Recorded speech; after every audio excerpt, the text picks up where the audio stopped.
Did you watch this? Who saw the Super Bowl halftime show? I'm sure. Mike, you watched the game, right? Yeah, I did. You watched it. You saw the Super Bowl halftime show. I did. And what would you rank it on if you were to give it a scale of 1 to 10? What would you give that? I enjoyed it. I still have some questions about the setup, the stage set. It was confusing to me. I have no idea what could have been confusing about a series of houses all interconnected on a football field that you can barely see inside of, and you're not sure where any of the performers are at most of the time. You're not sure where to look.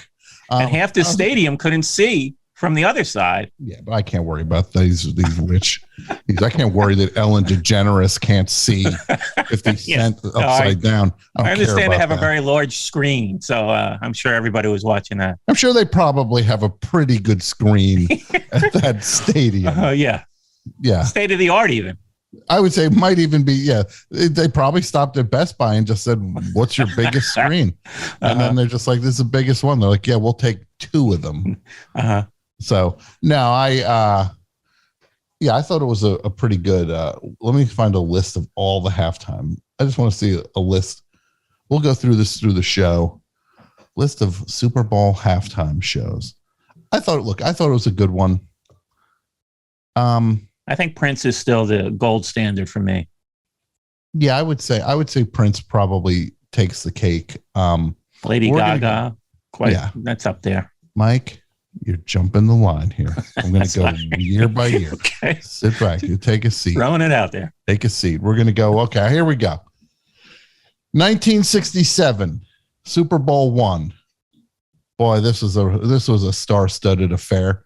The University of Arizona Symphonic Marching Band. Al Hirt, the trumpet player, was there. We got Al Hirt. You think we could get Al Hirt to do it? I don't know. We'll give him some. We'll give him some McDonald's gift those little 50-cent gift coupons. So then in 68, the Grambling State University Marching Band. So it's marching bands. 1970 Super Bowl 4. At least you got Al Hirt is back again. The first 2-timer. Al Hirt. They brought him back again with Doc Severinsen and Lionel Hampton was a big name. Was it even televised back then? I have no idea if those things were on TV. Carol Channing was on. Let's see. Super Bowl 5 just had the Southeast Missouri State Marching Band. That's a snooze. Super Bowl 6 in 1972, Ella Fitzgerald, Carol Channing, Al Hirt again. Al Hirt, 3-timer for this. And then the U.S. Marine Corps drill team. But they really were playing to the kids in 1973, Super Bowl 7. They finally decided they had to tap into the youth market with Woody Herman and Andy Williams.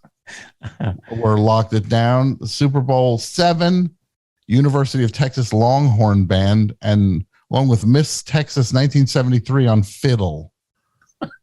Great to see Texas really bucking the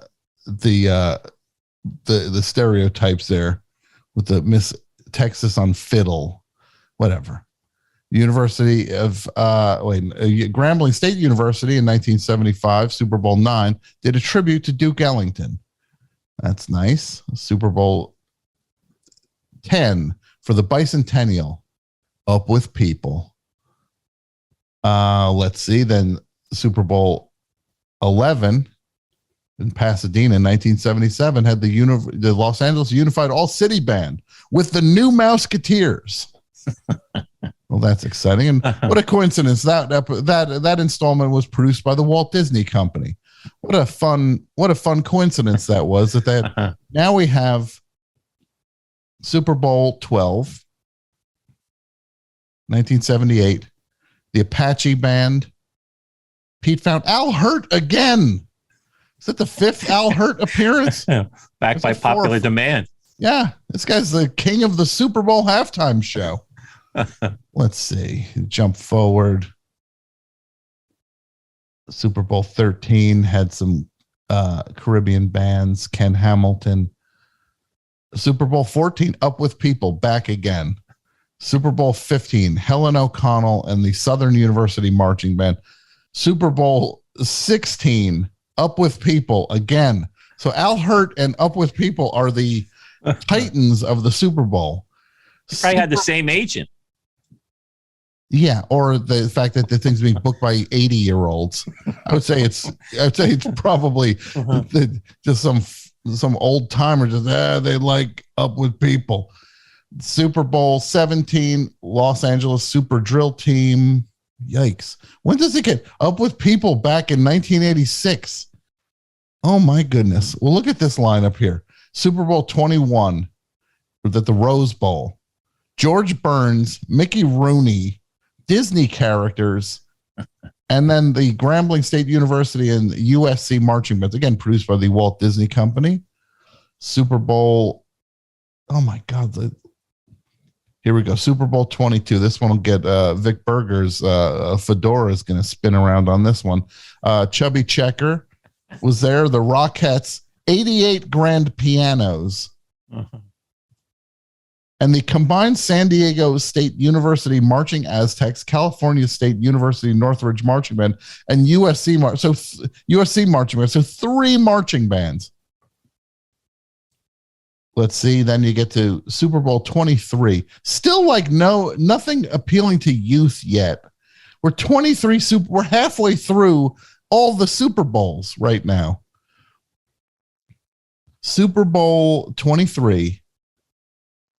Elvis Presto, an Elvis impersonator was doing the halftime show. Yeah, wow. An Elvis impersonator.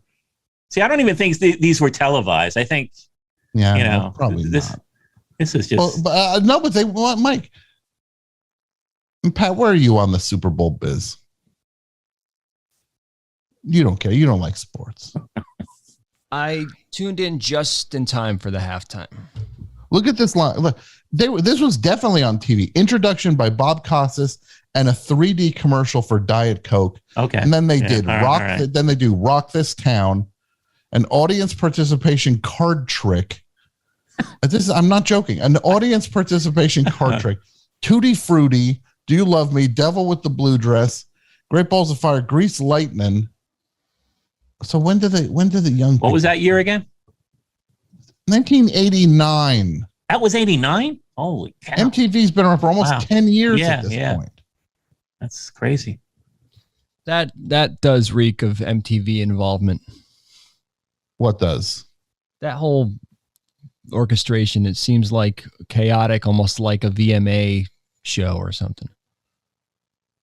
But that's garbage, though. Here's the first one that kids would relate to. Super Bowl 25.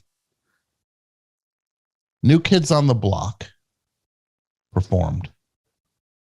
It's the first nod toward any young people. Super Bowl 26, Gloria Estefan. Okay, now we're getting. But this is so the New Kids on the Block was the first one, 25 years in. That was the breakthrough. But here's where it truly catches fire. Super Bowl 27, Michael Jackson. Yeah. Then you have Super Bowl 28 as a country bill, Clint Black, Tanya Tucker, Travis Tritt, and the Judds. Super Bowl 29, Patti LaBelle. Listen to this lineup. Tell me which one stands out as which of these does not belong. Patti LaBelle, Teddy Pendergrass, Tony Bennett, Indiana Jones and Marion Ravenwood, and Arturo Sandoval and Miami Sound Machine. I'm going to say that the fictional characters don't fit. That what on earth did they do? What, did Harrison Ford come out with a whip? I'm still thinking about that 89 show. That show they must have gotten so much flack. It must have been so terrible I'm gonna try and find that show. I want footage. Because then somebody said we've got to shake this thing up. Yeah. And then they got the New Kids on the Block, and that was they were off to the races. So that last show must be really the pits. Yeah, that they realize something has to change. Super Bowl 30, Diana Ross. It's a big deal. Super Bowl 31, 1997, the Blues Brothers Bash, including Dan Aykroyd, John Goodman, and Jim Belushi, ZZ Top, and James Brown. And then we have Super Bowl 32. Oh, this is a good bill. Boyz II Men, Smokey Robinson, Martha Reeves, The Temptations, Queen Latifah, and the Grambling State University Marching Band. That's fun. Then we go to Super Bowl 33 in 1999. Gloria Estefan's back, Stevie Wonder, Savion Glover, and Big Bad Voodoo Daddy. And finally, they made a nod to, they tried to get the Swingers fans on board with the Super Bowl. Then we go to Super Bowl 34 in 2000. Phil Collins, Christina Aguilera, Enrique Iglesias, Tony Braxton, the 80-person choir from the Georgia State University, and Edward James Olmos narrating. Okay. Then they try to bounce back. The next year, they bounce back with, there's a biggie, Super Bowl 35. Aerosmith, NSYNC, Britney Spears, Mary J. Blige, and Nelly. Yeah, I remember that one. Then Super Bowl 36. This was a sad one. That was when U2 did it. And then they scrolled all the names of, I think, or something like that. Then they did a tribute to people who died in 9/11. That was Super Bowl 37. We had Shania Twain and No Doubt with special guest Sting. Super Bowl, what is this? Super Bowl 38. Then we get to Jessica Simpson, Janet Jackson, P. Diddy, Nelly, Kid Rock, Justin Timberlake. Super Bowl 39, Paul McCartney. Super Bowl 40, Rolling Stones. Super Bowl 41, then you got Prince. That's one of the big ones. 42 in 2008, you got Tom Petty and the Heartbreakers. 43, Bruce Springsteen. Super Bowl 30. No, what are we talking about? Are we 34 or 44? Where did I go? 44. We got The Who. Then 45 in 2011, Black Eyed Peas with Usher, Slash. Then Madonna in 46. LMFAO was her guest. Her guests were LMFAO, Cirque du Soleil, Nicki Minaj, MIA, CeeLo Green, Andy Lewis, and then a bunch of drumline teams. 47 in 2013, Beyonce with Destiny's Child. This was my favorite. Took place in New Jersey. And what could be more New Jersey than for Bruno Mars and the Red Hot Chili Peppers to team up for that halftime show? That was actually one of my favorite ones. Was it? Well, good. They did get away. The Red Hot Chili Peppers did give it away with Bruno Mars. Super Bowl 49, Katy Perry with Lenny Kravitz, Missy Elliott. That's a fun one. Super Bowl 50. 50 years of football. Let's ring it in with Coldplay, with Beyonce, Bruno Mars, Mark Ronson, Gustavo Dudamel, and then Super Bowl 51 is Lady Gaga. 52 is Justin Timberlake. 53 is Maroon 5 with Travis Scott, Big Boy, and the Georgia State University Marching Band. 54 is Shakira and Jennifer Lopez. That's a good one. I enjoyed that one. Then last year was The Weeknd. No special guests. Was kind of impressive. He had no special guests. And then this year we had Dr. Dre, Snoop Dogg, Eminem, Mary J. Blige back again, Kendrick Lamar, with special guests 50 Cent and Anderson .Paak. right? So there we go. But now we're caught up. What's the next Super Bowl going to be? What should be the next lineup for the next Super Bowl? And look, I'm sorry if people thought it was boring for me to read all the Super Bowl things. No, it was interesting. I don't care. No, that was interesting. Oh. The thing is with that halftime show, you have to remember it's 13 minutes long. So, I mean, when they stack it, it's almost kind of insulting, I think, when they've got 5 artists to fill 13 minutes. I mean, but the thing is, like you got like 2 minutes. But nobody's thing is going to be anybody's actual best foot forward. It's just it's representative of, just like the Super Bowl itself is representative of the football season and is not actually maybe the best version of football, which it often isn't. Was it a good game this year? Yeah, it was fine. I thought it was fine, but it was not. I didn't think it was a particularly great game, but it just seemed, at least it was competitive.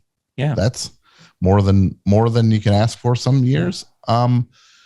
But yeah, so they come out and you score for a couple minutes. That's why I do like the ones when like The Weeknd. Like, I'm not a huge fan of The Weeknd, but I like songs by The Weeknd. But I'm not going out of my way to listen to The Weeknd. The music of The Weeknd finds you, is how it seems to work in life. Don't go look for it. It will come knocking on your door.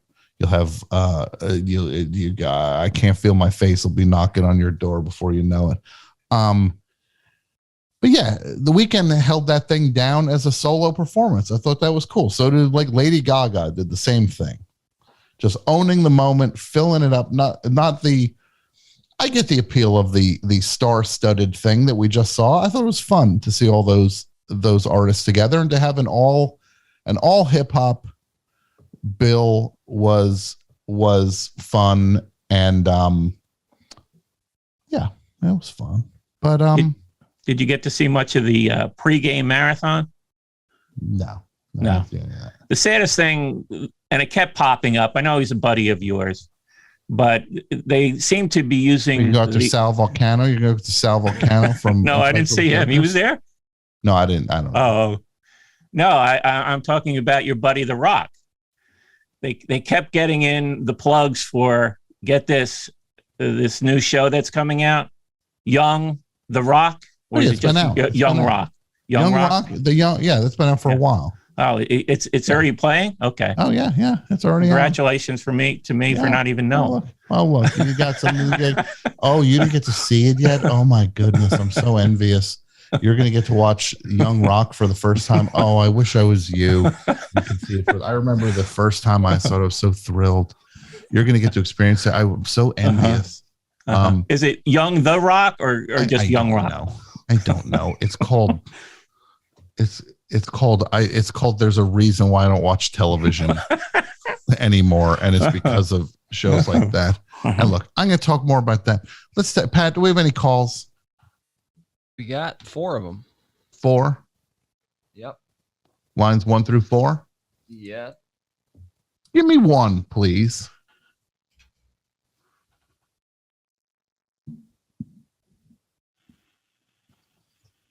Hello, hi, best show. Hey, how you doing, you rat bastard? I'm good. Who am I speaking to? To whom am I speaking? This is Kyle in Manhattan. Kyle in Manhattan, what's up? I got one for the topic. It's a bit of a pivot away from music as the star of the show, but I think we go with America's greatest entertainers, the Jackass crew, running the Super Bowl halftime show. But well, look, of course you want to put the Jackass crew up there as the look. But we can't just say that. We have to go through it now.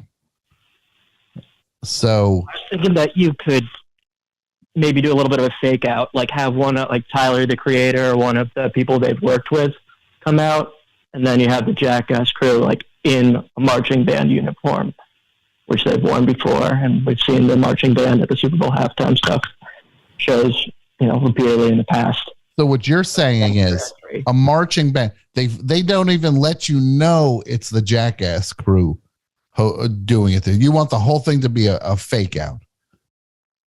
I think that's one option. I mean, I think just having the Jackass crew headline it themselves, that would be my ideal situation. But what if they did it like this? What if the marching band came out, bum, bum, bum, bum, bum, bum, bum, and everybody's like boring, right?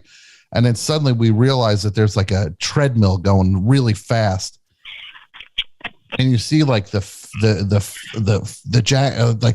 final like 8 people in this marching band have broken off from the rest of the marching band, which are walking over the field. They're going toward that treadmill. Look out! They go on it. Then you cut to the stage, and look, am I fixing your thing? Yeah, I am. You cut to the stage. Mike Watt is up there. George Hurley's up there. And get a D Boon hologram up there. Bow now, right? Bow now. The D Boon hologram? You kidding me? And suddenly, hi, I'm Johnny Knoxville. Welcome to the Super Bowl halftime show, right? Mm-hmm. And then suddenly, like Steve-O starts doing a little dance, but he's like, and this is